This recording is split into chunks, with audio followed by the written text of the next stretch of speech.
यो, तो कैसे हो सभी? सब मजे में हो ना? क्योंकि आज हम करने जा रहे हैं बात एक बिल्कुल ही नए एनिमे के बारे में, जिसका नाम है गली का कुत्ता। ओए, गली के कुत्ता नहीं, गाचिया कुत्ता। आई मीन गाचिया कुत्ता। तुम बातों पे नहीं, भावनाओं पे जाओ।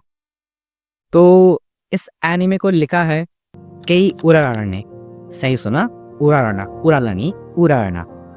और इन मैडम ने, ये इनका पहला काम है। इन्होंने इससे पहले कोई एनिमे तो नहीं बनाया है, बट तुम अंदाजा लगा सकते हो इस एनिमे का पेसिंग के बारे में जस्ट सुन के उन्होंने किन किन एनिमे को असिस्ट किया है। उन्होंने असिस्ट किया है सोल ईटर, फायर फोर्स जैसे धमाकेदार शोज ने। इन दो एनिमे का नाम सुन के तुम एक्सपेक्ट कर सकते हो कि इसमें कितनी डार्क और इंटेंस वर्ल्ड बिल्डिंग और कितनी खतरनाक अमेजिंग फाइट्स होने वाली है। और तुम्हें बताऊं, इसको एनिमेट कौन कर रहा है? इसको एनिमेट कर रहा है स्टूडियो हड्डी। हड्डी मीन स्टूडियो बोन्स, जिन्होंने बनाया है माई हीरो अकेडमिया। तुम्हें पता है ना वो कितना एपिक शो है? बिल्कुल उसी की तरह इसका एनिमेशन भी चुम्बेश्वरी होने वाला है, एकदम बवाल लेवल का। तो बिना टाइम वेस्ट करते हुए नज़र मार लेते जैसे एनिमे वर्ल्ड पे भी। तो चलिए चलते हैं एनिमे की ओर। तो होता क्या है ना कि इस एनिमे में हमें दिखाया जाता है कि कैसे एक बड़ी दीवार होती है जस्ट लाइक एओटी, जो डिवाइड करती है एक नेशन को दो पार्ट्स में, एक अमीर पार्ट और एक लो लेवल पार्ट। अमीर पार्ट में बेसिकली वो लोग रहते हैं जिनके पास बहुत पैसा, बहुत जायदाद और काफ़ी पढ़े लिखे हाई क्लास वाले लोग। इन द अदर हैंड गरीब साइड पे रहते हैं वैसे लोग जिनके पास काफ़ी पैसा तो नहीं है, बट एक्चुअली वो लोग इनलिटरेट भी नहीं है। जस्ट वो लोग उस टाइप के लोग हैं जिन्हें सोसाइटी ने डिस्कार्ड कर दिया। और हमारा मेन हीरो भी इसी टाइप से आता है। तो कहानी शुरुआत होती है एक ऐसे जगह पे जहाँ पे हमें दिखाया जाता है कि कैसे अमीर लोग के पास कोई भी चीज़, छोटी मोटी स्क्रैच, छोटी मोटी चीज़ भी बिगड़ जाती है तो वो भी नहीं कर देते। फॉर एग्जाम्पल, तुम मान लो तुम्हारे पास तो एक डॉल है और उसकी जैसे स्टिचिंग्स खुल गई है, तो तुम क्या करोगे? ऑफ कोर्स सिल लोगे, फिक्स कर लोगे, राइट? यही ना करोगे? इतने तो नहीं है कि तुम्हें नहीं दोगे, ऑफ कोर्स स्टिच कर लोगे। बट यहाँ पे ऐसा नहीं होने वाला है। ये लोग जस्ट एक छोटा सा स्क्रैच, छोटे से स्टिचिंग का उभर जाना, कुछ भी हल्का सा क्रैक आ जाना, ये लोग जस्ट फेंक देते हैं। और इसी चीज़ को देख के हमारा मेन कैरेक्टर बहुत गुस्सा होता है। उसे ये बात बिल्कुल पसंद नहीं है कि कैसे अमीर लोग को चीज़ों की वैल्यू नहीं है। वो लोग छोटे मोटी चीज़ों को भी जिन्हें रिपेयर किया जा सकता है उसे फेंक देते हैं। तो हमारा मेन कैरेक्टर करता क्या है कि वो जाता है इनके डंक यार्ड में जहाँ पे ये लोग चीज़ों को स्टोर करते जिन्होंने फेंकने वाला है, और जाके उन चीज़ों को चुरा लेता है। और चुराता बड़े कामों के लिए नहीं है, वो चुराता है उन चीज़ों को चुन करके जिन्हें हम रिपेयर कर सकते हैं, यूज़ कर सकते हैं। और आई थिंक जंक कूड़े में से चुराना कोई गलत बात है भी नहीं, वो किसी का कुछ बर्बादी तो नहीं कर रहा है। तो हमारा मेन हीरो करता क्या है, इन चीज़ों को कलेक्ट करता है, उन्हें रिपेयर करता है और फिर कुछ चीज़ों को यूज़ करता है और सेल कर देता है। इससे वो अपना लाइफ काट रहा है। ठीक है, ये हमें पता चला अमीरों के बारे में। अब चलते हैं ज़रा हमारे स्टोरी में हीरो के साइड में भी। अब जानते होता क्या है। एक्चुअली हमारा जो हीरो है उसका नाम है रूडो। इसे पाल पोस के बड़ा किया इसके एक फॉर्जर डैड ने, आई मीन फॉर्जर फादर, एक ऐसा बंदा जो तुम्हें गोद ले ले, इट मीन्स। और इसके फॉर्जर फादर का नाम है रेक्टो।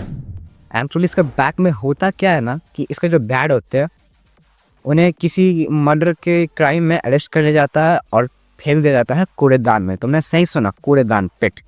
इस स्टोरी में हमें जैसे एक बड़ी सी वॉल दिखाएगी, उसी तरह एक बड़ा सा गड्ढा दिखाएगा जिसे हम बोलते हैं पिट, जहाँ पे अमीर गरीब अपना कूड़ा फेंकते हैं और उन लोगों को भी फेंक देते हैं जिन्हें सोसाइटी ने डिस्कार्ड कर दिया या फिर वो किसी क्राइम में पकड़े गए। तो हमारे हीरो के डैड को भी इसे पिट में फेंक दिया जाता है। तब से हमारा हीरो अकेला पड़ जाता है और उसे सोसाइटी ने डिस्कार्ड कर दिया, कॉज वो एक मर्डर का डैड था। Of course we don't know that he was a murder और नॉट, बट स्टोरी में भी इतना ही बताया गया है।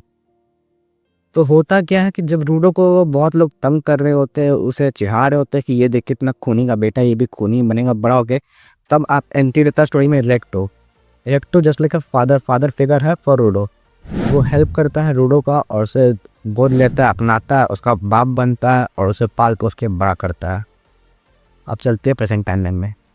प्रेजेंट में होता है ऐसा कि एक दिन हमारा बंदा रूडो और रेक्टो बात कर रहे होते हैं कि कैसे चीज़ों में भी जान होती है। उनका मानना है कि अगर तुम चीज़ों को संभाल के रखोगे तो किसी दिन उनके अंदर आत्मा आके बस जाएगी और वो भी तुम्हारी रक्षा करेगी।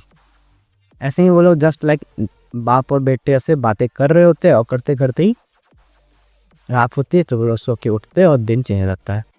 एक दिन रूडो, हमारा मेन हीरो, निकलता है एक छोटे से वॉक के लिए और वो देखता है कि आगे पिट में किसी को वापस से फेंका जा रहा है। तो वो ये बस देख के बैठ के खड़े होके देख ही रहा था कि उसे याद आता है कि कैसे उसके डैड को दूसरे में तेज देखा था। तो अचानक पीछे से उसकी एक फ्रेंड आती है जो उसे बताती है, उससे बात करती है। वो देख के डर जाता है, बट वो उसे एक्सप्लेन करती है, डोंट वरी, तुम क्रिमिनल नहीं हो, हम तुम्हें क्रिमिनल मानते हैं, बहुत लोग जो तुम्हें पसंद करते हैं, जस्ट लाइक रेक्टो। तो वो बंदा समझता है कि उसके उसके लाइफ में अभी भी बहुत लोग हैं तो उसकी केयर करते हैं, और बस ये सब बातचीत करके वो अपने घर निकलता है। रास्ते में उसे वो टकराता है पुलिस से। वहाँ पे पुलिस लोग किसी क्रिमिनल को ढूंढ रहे थे, राइट। बट वो उतना ध्यान नहीं था क्योंकि खाड़ी में था। Just he want to meet रेक्टो कॉज उसे अपने पापा की याद आ रही थी। तो जब रूडो घर पहुंचता है, वो देखता है कि रेक्टो को कैसे उस मास्क मैन ने, एक अजीब से बंदे ने जो मास्क पहन के आ चुका है, उसने मार दिया। वो देखता है कि कैसे रूडो को नाइफ स्टैब कर दिया गया, उसके बॉडी से पूरा ब्लड फ्लो कर रहा है, वो अधमरा हो चुका है, बेसिकली वो मर चुका है। अब रूडो को ये सब देख के बहुत ज़्यादा बड़ा सदमा लगता है, शौक लगता है, जिसके बाद रूडो ट्राई करते हैं कि किसी तरह उस मास्कमैन को पकड़ ले और रेक्टो का बदला ले। पर वो मास्कमैन एक अडल्ट था और रूडो एक बच्चा, तो ऑफकोर्स उसे नहीं पकड़ पाया, वो स्केप कर गया। उसके स्केप करते ही वहाँ पे एंट्री होती है पुलिस की, और पुलिस देखते हैं कि रेक्टो की मौत हो चुकी है, उसके बॉडी पे पूरा खून लगा हुआ है, रूडो के बॉडी पे भी खून लगा हुआ है, और इंसाफ ने यही देखा कि वहाँ पे मर्डर हुआ है, वहाँ पे खून है, एक बंदा मरा है और एक जिंदा है। तो ऑफकोर्स जो जिंदा है उसके ऊपर पूरे मौत का, पूरे मर्डर का, रेक्टो के पूरे खून का जिम्मा डाल दिया जाता है और उसे सुनाई जाती है सज़ा, उसे गिरफ्तार कर लिया जाता है। इसके बाद हम कहानी में आगे ये देखते हैं कि रूडो को कैसे पकड़ लिया जाता है, उसे ले जाया जाता है एक पिट के पास जहाँ पे उसको भी डंप करने वाले हैं वो लोग। अब पूरा सोसाइटी रूडो के खिलाफ हो चुका है। वो लोग ऐसे सी बातें कर रहे हैं कि रूडो भी एक क्रिमिनल है और वो लोगों को मारता है बिल्कुल अपने बाप की तरह। और यही सब बात करते करते वो उसे हैंग कर देते हैं कुछ इस टाइम में, जैसे आर में आप लोगों ने देखा होगा कैसे वो लोग हैंड को कफ करते हैं दोनों साइड से और लेग्स को भी कफ करके टाई कर देते हैं। उसी टाइप से उसे भी टाई कर दिया जाता है जस्ट अबव द पेट, और उसे रेडी कर लिया जाता है ताकि उसे पेट में डाला जा सके। और इन्हीं सब के बीच रूडो को देखने को मिलता है कि उनका जो मुजरिम है जिसने रेक्टो को रेडियो में मारा है, वो भी उन्हीं लोगों के बीच में खड़ा है। बट इससे पहले रूडो कुछ बोल पाता, उसे फेंक दिया गया और लिटरली बंदा पूरे 1 मिनट तक गिरता है। और गिरने के बाद जब उसे होश आता है, वो खुद को पाता है एक अलग ही वर्ल्ड में, एक काफ़ी ज़्यादा डार्क और क्रीपी वर्ल्ड, जहाँ पे चारों ओर कचरा ही कचरा है। राइट में कचरे का ढेर, लेफ्ट में कचरे का ढेर, पीछे कचरे का ढेर, आगे भी कचरे का ढेर, मतलब लिटरली चारों ओर कचरा, कचरे की पहाड़, कचरे का झरना और सिर्फ और सिर्फ कचरा। इवन वो जगह इतना बदतर था कि वहाँ पे सांस लेना ये पॉसिबल नहीं था। वहाँ पे ऑक्सीजन की जगह पे अजीब सा gases like methane and CO2 available थे, जिससे एक नॉर्मल इंसान तो सांस नहीं ले पाए। और इन ये सब कम नहीं था, हमारे हीरो के पीछे पड़ जाता है एक बड़ा सा giant monster, kind of you can say kind of dinosaurs. But twist ये है कि वो डायनासोर मॉन्स्टर कोई नॉर्मल मॉन्स्टर नहीं है, वो सब बने हुए कचरे के। जी हाँ, उन्हीं कचरे के जिन्हें ऊपर वाले लोगों ने नीचे फेंक दिया है। और वो सब अब पड़े हुए रोडो के जाट के पीछे। क्यों पड़े ये किसी को नहीं पता, बस वो पड़े हुए हैं। अब हमारा बंदा बहुत डैमेज हो चुका है, उसे बहुत हर्ट हुआ है और उसके अंदर लग चुकी आग। क्या चीज़ की आग? बदले की आग। अब उसके लाइफ का एक ही गोल है कि वो किस तरह ऊपर वापस पहुँचे और अपना बदला और रेक्टो का बदला ले, कि क्यों लोगों ने उसे डिस्कार्ड किया, क्यों उसने उसकी बात सुने बिना फेंक दिया, इवन उसके अपनों ने भी उसका साथ नहीं दिया। और इन्हीं सारे इमोशनल डिसबैलेंस के कारण उसके शुरू होता है उसके अंदर कुछ अजीब सी इमोशनल काइंड ऑफ थिंग, और जिसके कारण उसका पावर अवेक हो जाता है। अब उसका पावर जब अवेक होता है, वो बंदा लिटरली एक अलग ही टाइप का ऑरा फील करता है। बट उसका पावर अभी अवेक हुआ है, इसलिए वो अपनी पावर का यूज़ नहीं कर पाता और बेहोश हो जाता है। फिर स्टोरी में एंट्री लेता है नया बंदा इंजन आगे उसे बचाता है। और लिटरली यार क्या पावर थी उसकी भाई, बंदा से पसे एक छाते से पूरे मॉन्स्टर को तबाही मचा देता है।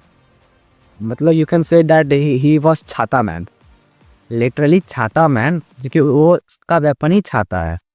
और आपको मैं बता दूं, इस वर्ल्ड में पावर कुछ ऐसा सिस्टम है कि हर बंदा ना कुछ टाइप का ऑरा रिलीज करता है, जिससे वो किसी नॉन लिविंग थिंग्स को के अंदर जान डाल सकते हैं। मैंने आपको स्टार्टिंग में बताया था वीडियो के कि कैसे रेक्टो रूडो बात करते हैं कि हम लोग ये चीज़ों को संभाल कर रखेंगे तो वो लोग हमारी रक्षा करेंगे, आगे जाके उनमें आत्मा आ जाएगी, कुछ उसी टाइप का।